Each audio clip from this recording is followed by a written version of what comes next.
Hai, saya Cindy Gozali, Emotional Wellbeing Coach. Halo Mbak Cindy, Halo Mei, apa kabar? baik. Aku mau tanya-tanya, kenapa sih kita tuh perlu untuk mengendalikan emosi? Oke, kalau menurut saya mengendalikan emosi itu adalah salah satu keterampilan hidup yang paling penting. Kenapa? Karena saat kita bisa mengendalikan emosi, hidup kita juga akan lebih baik. Contohnya apa? Nah, sering kan kita tuh kayak mengambil keputusan karena lagi emosian. Nah, biasanya apa? Kita menyesal. Saat kita bisa mengendalikan emosi, biasa kita bisa mengambil keputusan yang lebih baik. Contohnya ya dengan apa? Kita mungkin bisa take a step back dulu, ya kita reflect dulu, kita benar-benar pikirin dulu, sampai kitanya sudah mantap dan merasa yakin dan kita itu nggak ke-trigger, ya dengan netral kita mengambil keputusan tersebut. Dan selain itu, saat kita bisa mengendalikan emosi, pastinya juga baik untuk kesehatan mental dan emosional kita. Karena kalau kita emosian terus, biasanya kan nggak enak ya di dada kita, ya di perut kita, mungkin ya badan juga rasanya berat. Nah, selain itu, kita juga bisa mempunyai hubungan yang lebih baik dengan orang lain, karena biasanya memang orang-orang sekitar kita itu adalah orang-orang yang akan bisa men-trigger kita, bikin kita marah, bikin kita kesel, frustasi, ya bikin kita sedih. Nah, jadi ini adalah keterampilan yang memang penting banget.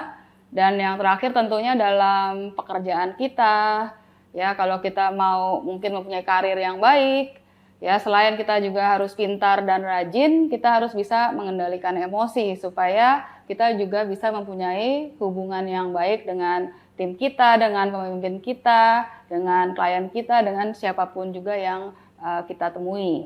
Jadi memang pengendalian emosi itu adalah keterampilan hidup yang menurut saya paling penting dan banyak orang nggak tahu. Mbak Cindy sendiri, definisi emosi itu kayak apa sih? Gitu.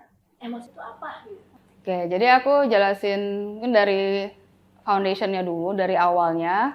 Emotion itu datang dari bahasa Yunani, emoter, ya yang artinya apa? Energi yang bergerak, energy in motion, makanya emotion kalau dalam bahasa Inggrisnya. Nah, maksudnya apa? Jadi emosi ini bisa dirasakan bergerak, contohnya dalam tubuh kita, atau misalnya kalau kita lagi happy ya kayak tubuhnya ringan, bisa mau melakukan apapun. Nah, saat kita sedih itu kan rasanya berat, ya saat kita marah bisa kerasa di dada kita juga. Nah, itu makanya artinya emotion itu adalah energi yang bergerak. Emotion itu jadi kalau menurut saya adalah sebuah data, ya bukan drama. Karena orang bilang kok emosian itu drama banget. Enggak, sebenarnya emotion itu adalah sebuah data yang ngasih tahu kita apa yang sedang kita rasakan sekarang. Ya, jadi our state of well-being. Ya, dan tadi seperti saya sudah sharing juga, nah data itu dipakai buat apa? Ya dipakai supaya kita bisa hidup lebih baik, ya make better decisions dan mencapai tujuan hidup kita mau kemana, itu adalah salah satu step utama. Data itu jadi misalnya kalau saya lagi marah gitu ya, kenapa ya saya marah? Jadi kita bisa mencari tahu lebih dalam, ya kita refleksi, menanyakan kenapa saya marah gitu. Jadi itu adalah data yang bisa membawa kita untuk tahu kita tuh ada di posisi mana. Karena emosi itu kan di-trigger dari sebuah situasi. Jadi misalnya kalau ada teman saya yang telat gitu ya, saya biasanya ke-trigger kalau dia nggak ngabarin. Nah itu dari sana kita bisa pakai data untuk tahu kenapa ya gue tuh kesel, dia itu telat dan nggak ngabarin. Itu jadi ya datanya sih maksudnya seperti itu. Nah kenapa nih aku contohnya kesel sama orang itu. Nah aku bisa bertanya kenapa ya gue kesel, padahal apakah gue pantas kesel. Nah itu dari sana kita bisa menggali lebih dalam lagi.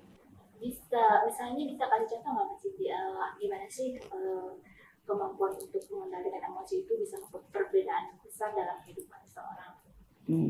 Oke. Mungkin saya bisa memakai saya sebagai contoh.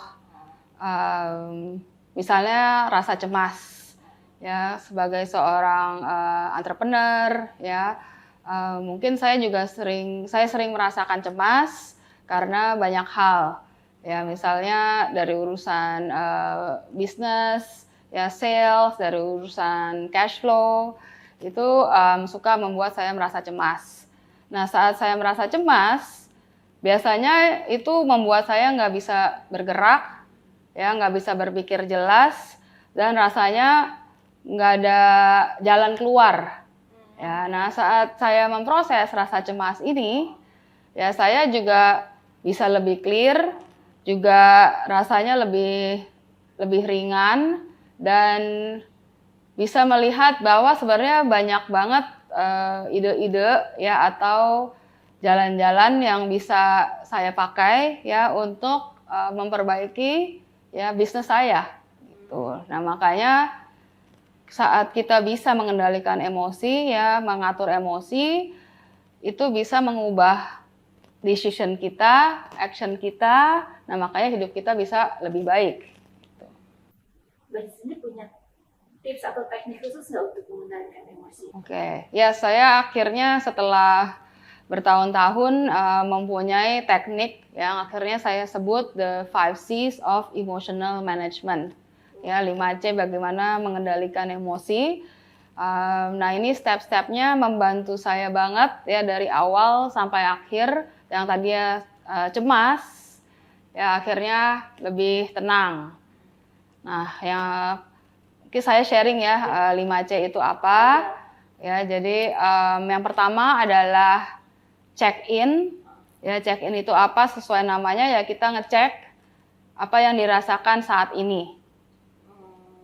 Ya, misalnya apa rasa cemas, rasa takut, rasa marah. Ya, itu kita check-in dulu. Ya, dan check-in ini penting karena banyak dari kita itu suka nggak mau ngerasain. Ya, suka nyimpen-nyimpen perasaan dan merasa harusnya saya nggak merasa seperti ini. Jadi saat check-in itu kita juga harus mau terbuka, harus mau jujur dengan diri sendiri. Ya, itu adalah check-in. Ya, yang kedua, kita tuh harus curious ya, the next C is curious. Artinya apa? Kita mau tahu kenapa kita merasakan ini. Ya, dan kenapa aku pakai kata curious? Karena kalau curious itu kan rasa ingin tahu. Jadi kita nggak punya judgment, ya kita nggak punya expectation dengan perasaan kita. Kita hanya lebih ingin tahu, seperti misalnya kita ketemu teman, apa kabarnya lu gitu kan, kita kan nggak ada ekspektasi, kita hanya benar-benar ingin tahu apa kabarnya. Nah saat kita bertanya kepada diri sendiri dengan perasaan yang sama, ya dengan mindset yang sama, kita juga lebih mau terbuka dengan perasaan kita sendiri.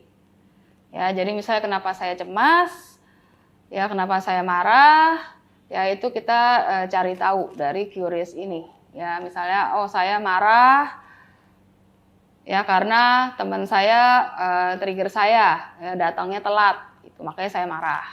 Itu contohnya. Gitu. Yang ketiga itu adalah proses namanya clearing, ya di mana kita itu memproses dengan lebih dalam. Ya kita mau melepaskan.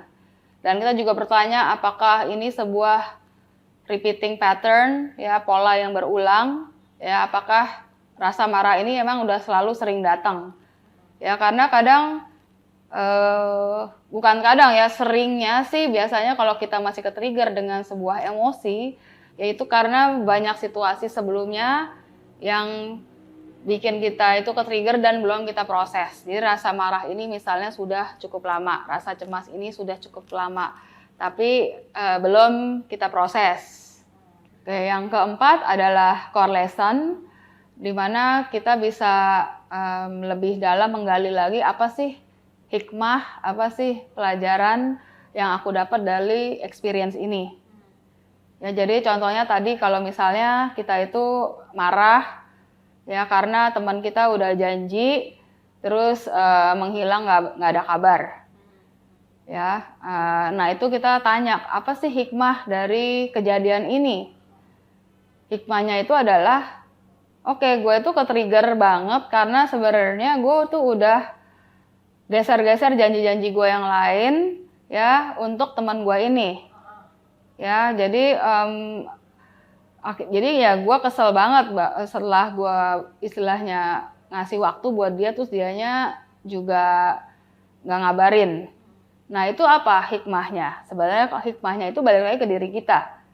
Ya karena I believe ya kita nggak bisa nyalain orang dan kita nggak bisa ngubah orang, yang bisa kita ubah adalah diri kita sendiri. Hikmahnya itu adalah bahwa oke, nextnya kita harus punya healthy boundaries. Kita juga harus jelas prioritas kita. Kalau memang janji-janji kita sebelumnya itu sangat penting, ya jangan karena teman terus kamu ubah. Ya, jadi itu hikmahnya. Nah, yang kelima adalah choice. Choice itu apa? Berarti kita itu punya pilihan untuk take action. Ya, take action untuk next-nya mau bagaimana. Ya, kalau yang sudah lewat ya sudah, tapi untuk next-nya kita mau ngapain. Jadi tadi dengan misalnya ada orang ngajak ketemuan, ya kita memang nggak bisa, ya udah kita bilang maaf nih, gue nggak bisa ketemu lo hari ini, tapi bagaimana kalau kita ketemu di waktu yang lain, gitu. Dan kalau memang teman kita ini udah selalu yang modelnya suka ganti janji, nggak ngabarin, ya bolak-balik, karena itu biasanya juga kita bisa lihat ya orang-orang ini punya habit tertentu. Oke, kalau kita udah tahu memang orang ini seperti ini, ya kita juga harus open. Ya, dan istilahnya nauin aja, kita acceptance bahwa memang orang ini suka ganti-ganti janji, jadi kita juga sudah punya istilahnya plan B, C, D gitu. Ya, jadi untuk action itu ada dua. Pertama, either kita mau mengubah cara pandang kita, ya, terus juga bisa menerima orang lain apa adanya, ya, atau dengan action kita bahwa ya next-nya kalau memang orang ini ngajak ketemuan, ya dan kita sudah penuh janji, ya kita jangan mengubah janji kita untuk orang ini. Ya benar, jadi memang kita itu adalah sebagai jangkarnya, ya sebagai anchor-nya, kita yang mengendalikan hidup kita dengan mengendalikan emosi dan juga mengendalikan action-action kita. Jadi kan langkah pertama itu kan tidak harus mau merasakan dulu gitu.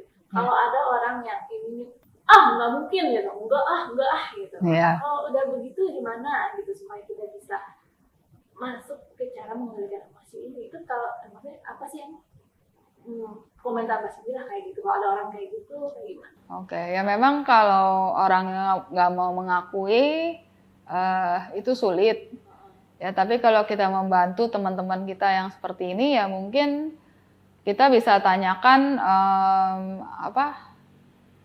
dari misalnya biasa kan orang teman kita akan bercerita gitu ya situasinya. Kita bisa tanya aja sih, apa sih yang bikin lo ke-trigger gitu? Apa sih yang bikin lo nggak happy sama situasi ini? Nah biasanya orang ini akan mau bercerita ya. Dan ya pelan-pelan bisa kita pandu untuk mau merasakan dan mengakui gitu. Bagaimana sih cara Mbak Cindy membimbing orang supaya mau belajar mengendalikan emosi, mau terbuka? Nah biasanya sih step pertama itu orangnya harus mau dulu dan orangnya harus sadar dulu bahwa karena emosinya hidup mereka itu ya tidak selaras. Ya, terus misalnya mereka merasakan rasa cemas, rasa takut, terus punya konflik dengan orang lain, terus karirnya nggak maju-maju, ya feeling stuck.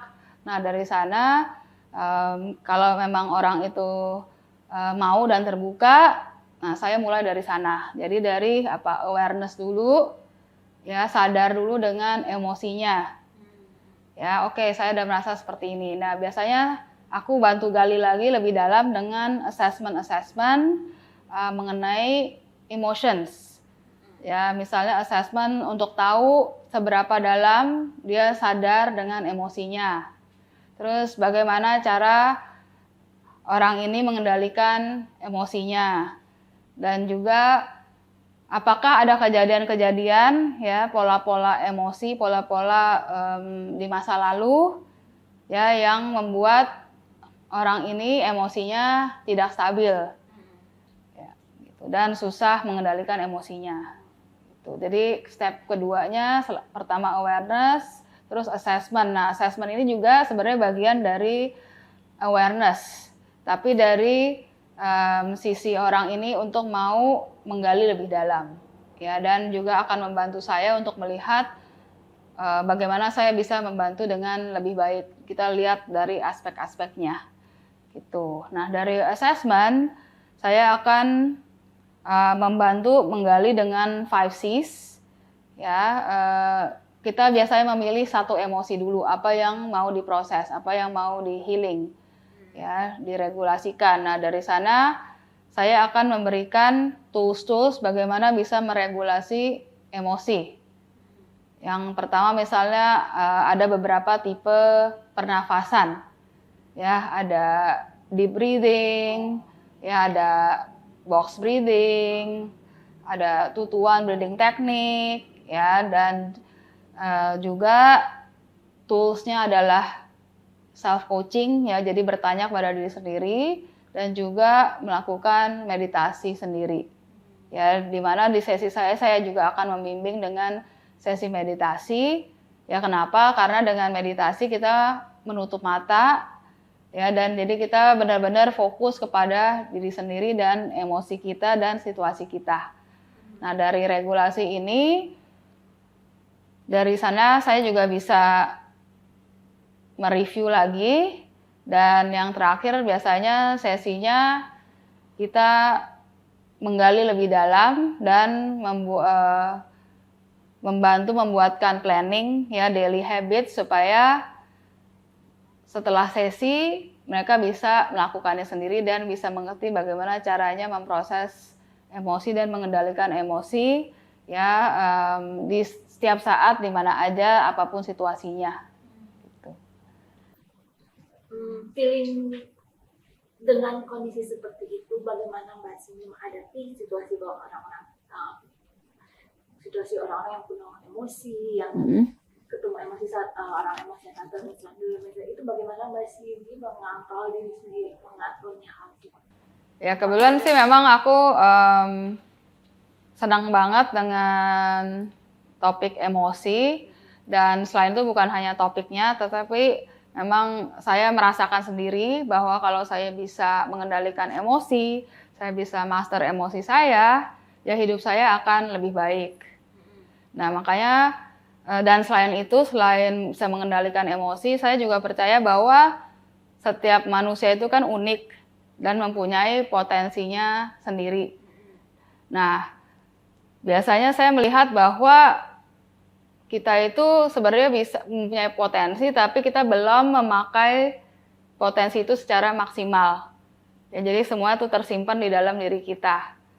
Nah, saya merasa bahwa memang passion saya itu adalah membantu orang menggali emosinya, menggali potensi hidupnya, ya, agar bisa hidup, ya, dan berprestasi sesuai dengan potensi dirinya. Nah, salah satu caranya dengan mengendalikan emosi itu, ya, dengan emotional management, dengan emotional mastery. Yang saya lihat adalah terutama emotional mastery adalah jembatan, ya, jembatan dari hidup kita yang sekarang menuju hidup kita yang terbaik sesuai dengan potensi tertinggi kita. Gitu. Dan di sana memang tugas saya dan passion saya adalah membimbing orang ini untuk menuju hidup sesuai dengan potensi terbaiknya. Saya juga percaya kenapa saya mengambil senang banget punya role sebagai coach. Karena saya percaya kalau ada satu orang aja yang believe, ya, in yourself, ya, kita itu bisa terdorong dan termotivasi, terinspirasi untuk hidup sesuai dengan potensi tertinggi kita. Ya, dan I am that one person. Ya, of course sebenarnya harusnya ada dua, yaitu apa? Yang kedua ya, dan mungkin yang pertama adalah orang sendiri, ya orang tersebut, bahwa dia harus percaya bahwa dirinya itu punya potensi dan bisa hidup dengan potensi terbaiknya. Cuma yang mungkin orang itu belum tahu adalah tools-toolsnya untuk mencapai potensi tersebut. Dan saya adalah orang kedua yang bisa believe in them ya, untuk membimbing mereka, nge-guide supaya mereka mencapai potensi terbaiknya. Gitu. Tantangan apa sih yang sering ditemui saat coaching? Biasanya sih memang yang aku temui, nggak semua orang itu bisa merasakan perasaannya sendiri. Ya, jadi either mereka itu mungkin udah banyak trauma, ya kejadian-kejadian yang nggak enak, jadi mereka menutup diri. Atau ya memang misalnya di keluarganya, di lingkungannya itu kalau merasakan itu tidak baik. Jadi misalnya merasakan emosi ya bukan hal yang biasa gitu. Jadinya biasanya mereka yang paling tantangan terbesar aku yaitu orang nggak bisa ngerasain atau nggak mau ngerasain. Ya, mereka menekan emosinya.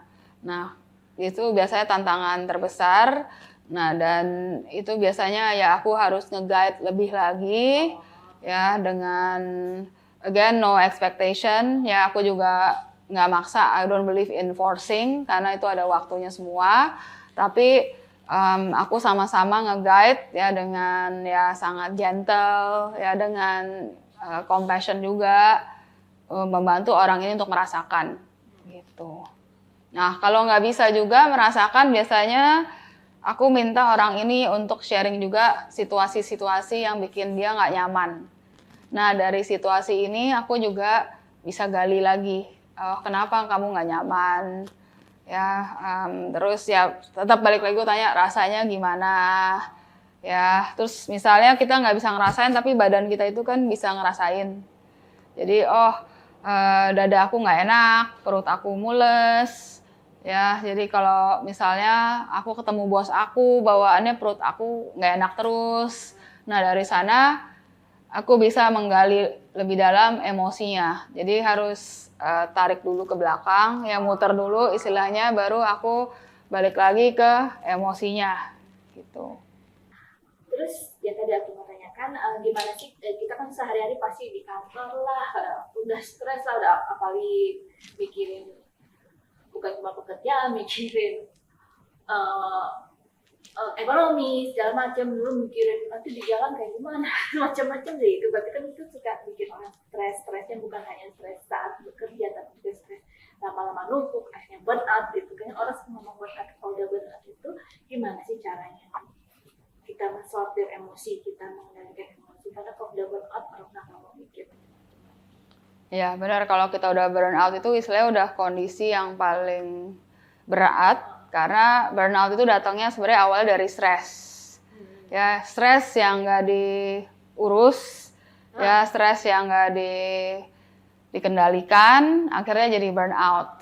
Nah biasanya kalau udah burn out, aku memang nggak langsung masuk ke sesi processing emotions karena pasti nggak bisa ngerasain dan juga udah capek banget.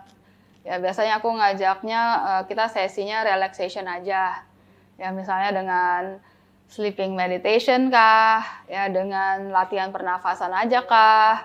Ya saat mereka aku ajak relax dulu ya di sesi pertama. Ya dengan breathing, dengan body awareness, body scanning, ya itu akan membantu orang ini untuk lebih terkoneksi dulu dengan nafas, dengan tubuhnya. Nah dari sana itu baru bisa kita masuk ke sesi emotions-nya.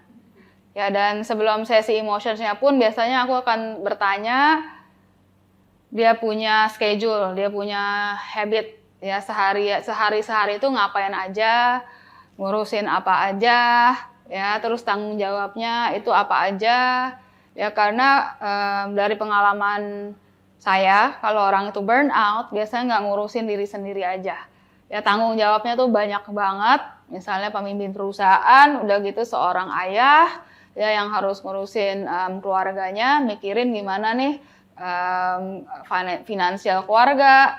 Selain itu mungkin dia juga harus mensupport keluarga-keluarganya yang lain ya, bukan keluarga intinya saja. Ya, dan selain itu juga mungkin teman-temannya banyak minta waktunya ya untuk jadi mentor dan lain-lain. Nah, itu salah satu penyebab burnout, yaitu karena kita itu terlalu banyak kegiatan, terlalu banyak tanggung jawab, dan memprioritaskan orang lain. Nah, setelah saya review, baru tuh ya kita mapping lagi dan kita lihat, oke, kenapa ya kamu merasa harus mengurus semuanya? Ya, misalnya juga kalau pemimpin tuh nggak bisa delegasi. Nah, dari pertanyaan-pertanyaan itu akan muncul, misalnya nggak bisa delegasi, kenapa? Karena nggak percaya dengan anak buah. Ya, atau misalnya dulu pernah dibohongin, ya jadi semua saya mau urus sendiri, gitu. Atau misalnya saya harus ngurusin banyak orang, ya karena ternyata tuh banyak juga pemimpin-pemimpin yang mau diterima, yang mau disayang sama orang lain. Makanya memang jadi high achievers banget, jadi berprestasi banget, tapi apa mengorbankan kesehatan mental, kesehatan emosional, dan fisik mereka. Gitu. Jadi memang setelah kita review baru tuh masuk ke sesi bagaimana memproses emosi dan mengendalikan emosi, dan juga at the end itu kita nge-review lagi ya prioritas-prioritas hidupnya di kantor, ya di rumah, di pertemanan, ya di keluarga, supaya apa nggak hanya mengendalikan emosi tapi juga habits mereka lebih baik dan prioritas-prioritas mereka juga lebih baik lagi. Jadi mereka prioritaskan hal-hal yang lebih penting, gitu, yang paling penting. Gitu. Ya. Berarti kan hasil akhirnya bukan cuma mengendalikan emosi, tapi juga merembet ke hal-hal lain. Benar. Jadi sebenarnya mengendalikan emosi itu adalah tools, tapi akhirnya kita ingin hidup kita lebih selaras, lebih bahagia, ya lebih seimbang, lebih sehat, dan tentunya lebih sukses, lebih berprestasi, ya hidup dengan potensi kita yang terbaik.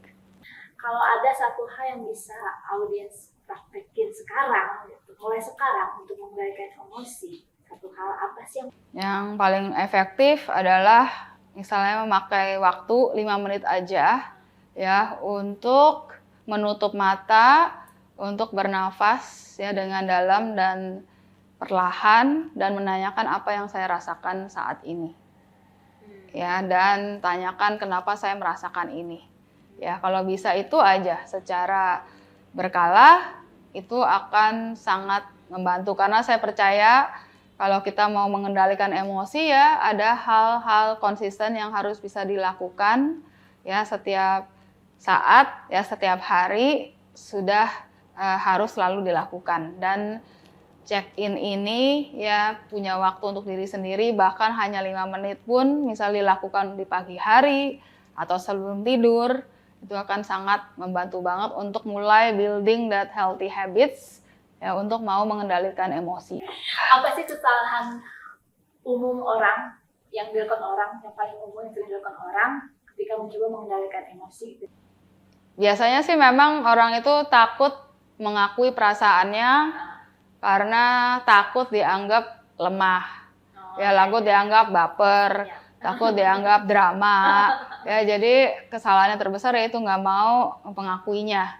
Ya padahal itu adalah step yang penting banget ya agar kita bisa mengendalikan hidup kita, bukan dikendalikan oleh emosi kita. Cara menghindarinya ya itu untuk tahu bahwa mengendalikan emosi adalah sebuah tools, ya tools untuk hidup yang lebih baik.